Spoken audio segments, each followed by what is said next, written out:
Bacteria had worked their way into the gap between and already caused a hoof wall infection, and more than one cow was suffering from it. Another cow was also being tormented badly. After securing the horns, they immediately started grinding with the machine, first lowering the horn layer on the sole, while also giving the cow some hoof care.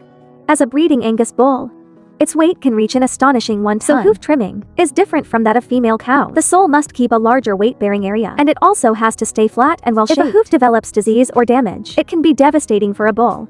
So treatment has to be done immediately.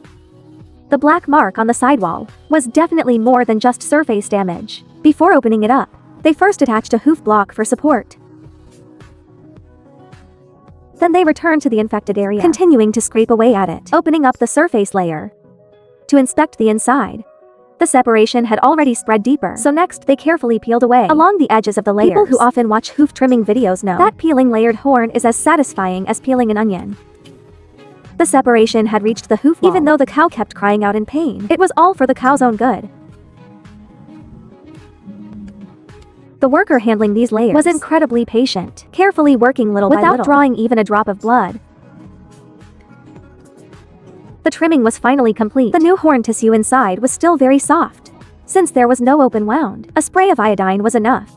Next it was the turn of the cow with a stone stuck inside. The lifted hoof looked rough and uneven, and the grinder went back into action, starting another careful grinding session. After all, these cows are free-range, walking around outside every day, so it's impossible to avoid stepping on strange objects. And with so many cows in the herd, problems usually go unnoticed. Until the cows are restrained or checked during routine trimming. That's when issues get discovered. Just like this hoof today. The stone was lodged in a very hidden spot. Without restraining the cow, it would never have been found.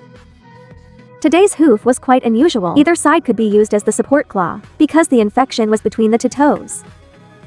They rinsed it briefly with disinfectant, and the stone had already started to show. There was no way to pull it out by hand, so they had to rely on the scraper.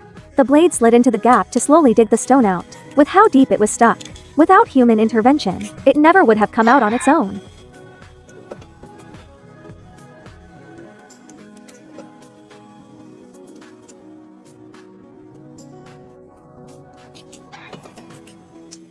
What a huge stone! And it left behind a massive hole. They sprayed medication directly onto the infected area to help relieve the cow's pain.